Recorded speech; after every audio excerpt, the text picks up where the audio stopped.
জ্ঞানী লোকেরা দুইটা কথা বলেন যেটা একেবারে ফেলে দেওয়ার মতো না।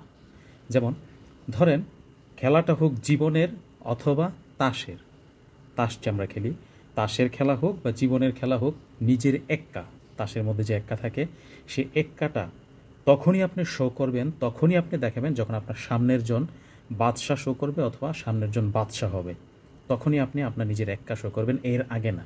তাইলে ওই এক্কার কোনো দাম থাকে না, শুধুই সে অযথাই সে খরচ হয়ে যায়। আরেকটাভাবে বলা যায়, ধরেন আপনি অনেক ক্ষমতাধর মানুষ অথবা আপনার কোনো ক্ষমতাই নেই, কিন্তু ওই ক্ষমতাধর বা ক্ষমতাহীন মানুষের একটা নির্দিষ্ট ক্ষমতার লেভেল থাকে যে আমি এতটুকু পর্যন্ত করতে পারবো।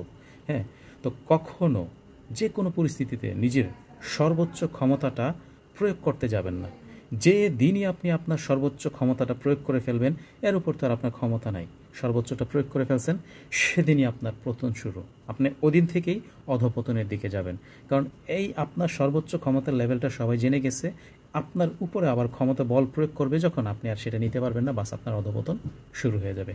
এটা একেবারে বাস্তবতা।